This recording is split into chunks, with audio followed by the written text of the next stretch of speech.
जहाँ भगवान शिव की पवित्र कथा को श्रवण करने का सौभाग्य आपको और हमको प्राप्त हुआ है। कथा के मुख्य यजमान श्रीमान रसिक लाल जी, माणिक चंद जी, धारीवाल जी, स्वर्गीय श्रीमती कमलाबाई रसिक लाल जी धारीवाल जी की स्मृति में श्री प्रकाश जी रसिक लाल जी धारीवाल, श्रीमती दीना जी प्रकाश जी धारीवाल, चिरंजीवी आदित्य प्रकाश जी धारीवाल, धारीवाल परिवार, PR धारीवाल फाउंडेशन, माणिकचंद उद्योग समूह, शिरूर, घोड़ नदी, पुणे, महाराष्ट्र। एक बार यजमान परिवार के लिए जोरदार ताली बजाकर उनका स्वागत वंदन अभिनंदन करिए। श्री प्रकाश जी की बहनें श्रीमती उज्ज्वला जी प्रकाश जी लुंकड़, श्रीमती सुरेखा जी सतीश जी चोपड़ा, श्रीमती कल्पना जी अनुपम जी लुणावत, प्रकाश जी की बेटी दामाद साक्षी रोहित जी मेहता। एक बार सभी के लिए जोरदार ताली बजाकर उनका स्वागत वंदन अभिनंदन। जो ये पवित्र पावन कथा श्रवण करने का सौभाग्य आप और हमको प्राप्त हुआ है। बाबा देवाधिदेव महादेव भगवान शिव जो संपूर्ण जगत का कल्याण करने वाले हैं, संपूर्ण जीव का उद्धार करने वाले हैं, ऐसे भगवान शिव की यह अलौकिक कथा की आज कथा के छठे दिन की शिवरात्रि है। आप सभी को आज प्रदोष भी है और कथा की शिवरात्रि भी है और कथा का छठा दिवस भी है।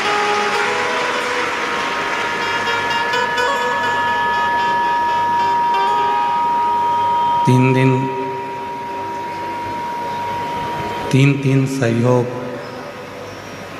कथा की शिवरात्रि, प्रदोष और साथ में यीशु महापुराण की कथा। और उसमें भी एक संजोग और है,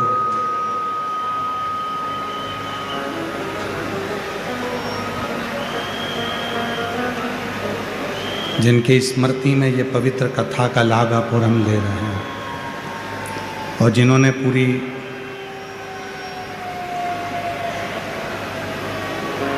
पृथ्वी पर कई तीर्थ ऐसे हैं जहाँ धर्मशाला, हॉस्पिटल, वृद्धाश्रम के निर्माण करवाए हैं। इन तीन संजोग के साथ में एक संजोग और बना है कि श्री रसिक लाल जी धारीवाल जी का आज जन्म दिवस भी है। एक बार जोरदार ताली बजाकर उनके लिए साधुवाद। जिनकी फुलवारी और उस फुलवारी में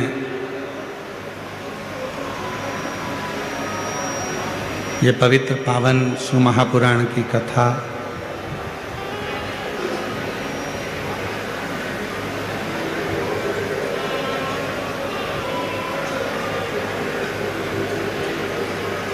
श्री रसिक लाल जी, माणिक चंद जी धारीवाल जी, जिनका जन्म दिवस इतने शिव भक्तों की साक्षी में मन रहा है। एक बार जोरदार ताली बजाकर उनके लिए साधु कर।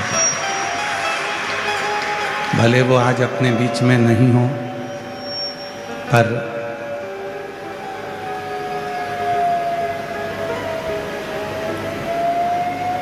प्रत्यक्ष अप्रत्यक्ष रूप से बाबा की ये पवित्र कथा आप श्रवण जरूर कर रहे हैं और तेरी कृपा बिना नहीं एक भी लेते सांस तेरी कृपा से बखान क्या करूं मैं राखों के ढेर का चपटी खजाना हे गंगाधार मुक्ति ओंकार तू भोले आयो शरण तेरा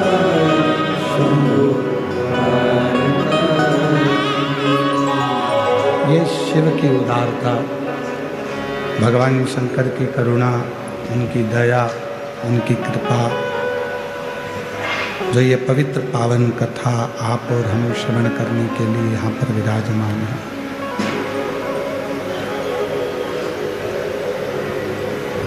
शिव जो एक बिंदु भी है, शिव जो एक सागर भी है,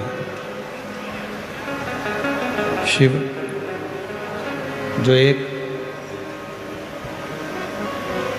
कण कण में निवास करने वाले संपूर्ण जगत में श्वासों में रमण करने वाले हैं,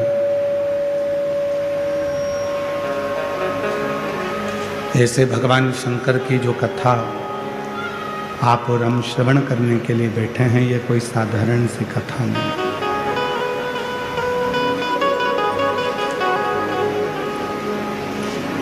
एक क्षण भी हम भगवान शिव से अपने मन को, अपनी आत्मा को उस परमात्मा से जोड़ें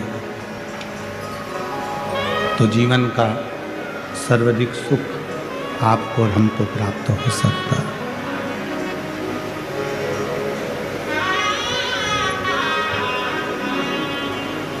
मंदिर जाते हो, शिवालय जाते हो, शंकर जी की आराधना करते हो, पूजन करते हो, एक लोटा जल समर्पित करते हो।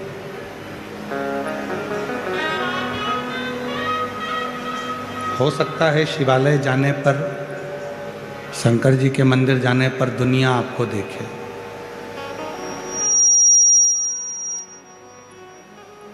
हो सकता है शिवालय जाने पर आपकी पूजन की थाली को भी लोग देखें,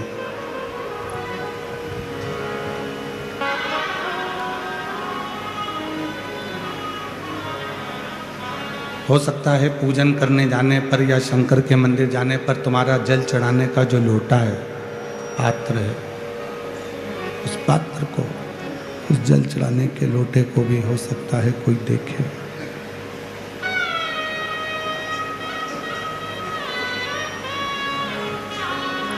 हो सकता है, पर मेरे शंकर भगवान देवाधिदेव महादेव शिव, त्रिकालदर्शी, कैलाशी, अविनाशी भगवान देवाधिदेव महादेव, भगवान शंकर ना तुम्हारी पूजन की थाली देखते हैं, ना शंकर भगवान तुम्हारा चेहरा देखते हैं, ना तुमको देखते हैं, ना तुम्हारा वस्त्र देखते हैं, ना तुम्हारा आभूषण देखते हैं।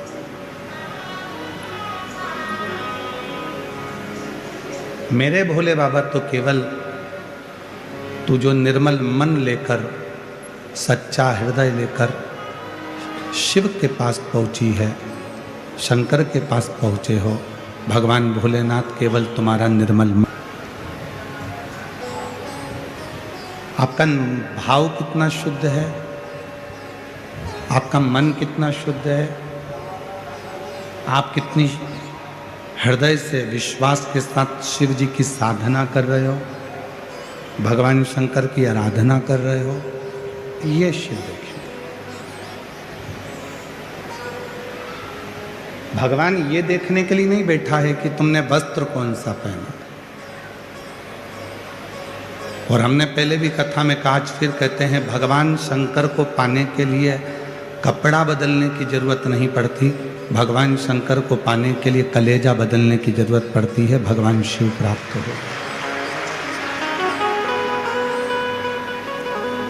कपड़े से कभी भगवान प्रसन्न नहीं हुए। कितना भी कपड़ा बदल लो, कितना भी वस्त्र बदल लो, उससे भगवान प्रसन्न नहीं हो सकता। भगवान की प्रसन्नता है आपका हृदय कितना बदला, आपका चित्त कितना बदला, आपका मन कितना बदला।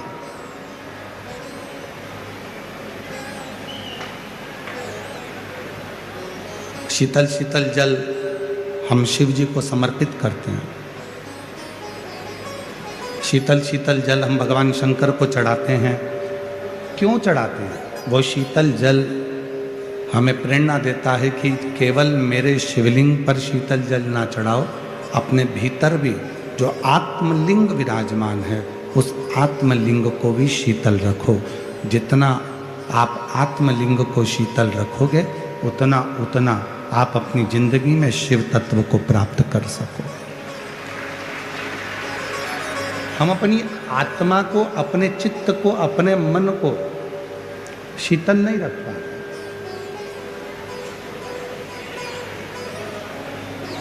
किसी ने कुछ कहा और हमें क्रोध आ गया, किसी ने कुछ बोला और हमको गुस्सा आ गया, ये श्रेष्ठता नहीं।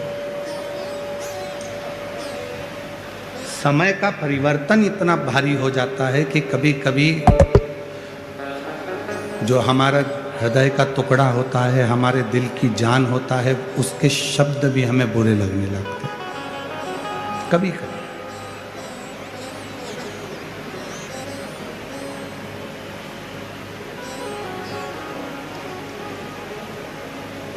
जिस बहू को आप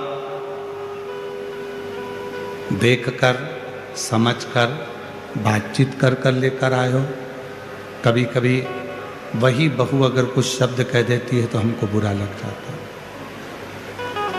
जिस बेटे को आपने पाल पोस कर बड़ा करा, वही बेटा यदि कोई शब्द कह देता है तो आपको बुरा लग जाता है।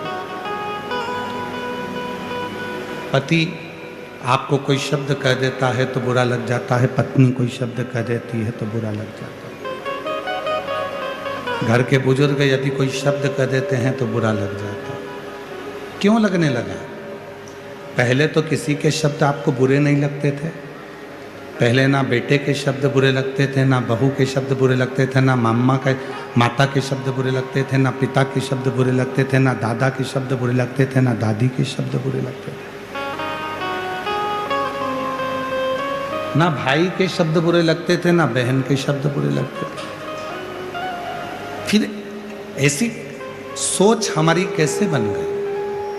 ऐसा हमारा विचार कैसे बन गया कि हमको कोई भी बोल देता है तो उसके शब्द बुरे लगने लगते? वो शब्द हमें श्रेष्ठ नहीं लगते। क्यों?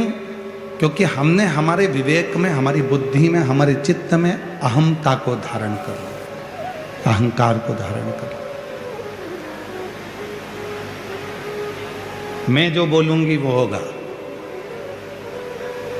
मैं जो कहूंगा वो होगा।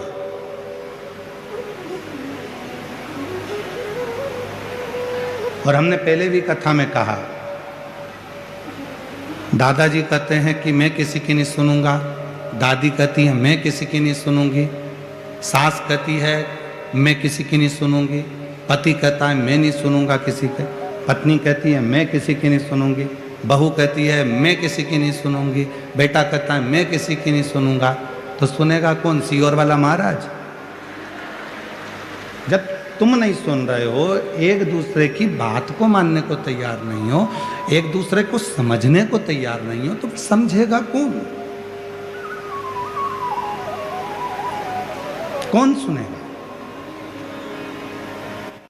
Take the book. में भी काम नहीं चले, दोनों समय भोजन में भी काम नहीं चले तो टिफिन लेके कथा में चलो, पर कथा सुनो, कथा नहीं छोड़ना।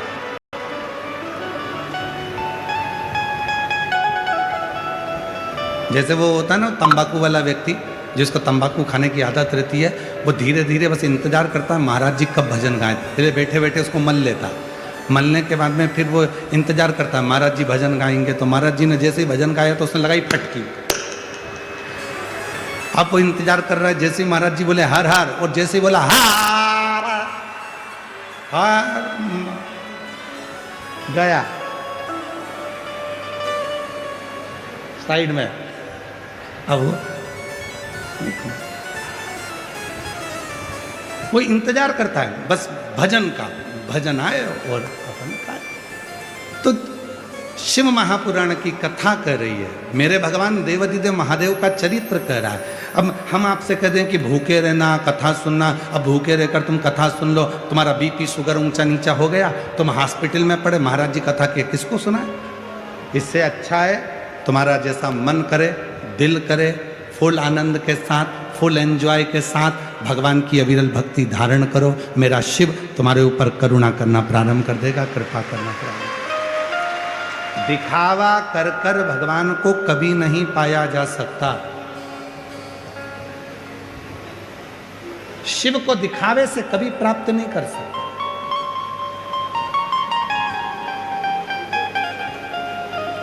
उसको केवल प्राप्त किया जा सकता है तो निर्मल मन से।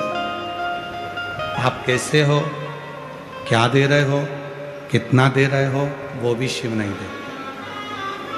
मैं शंकर भगवान को 1000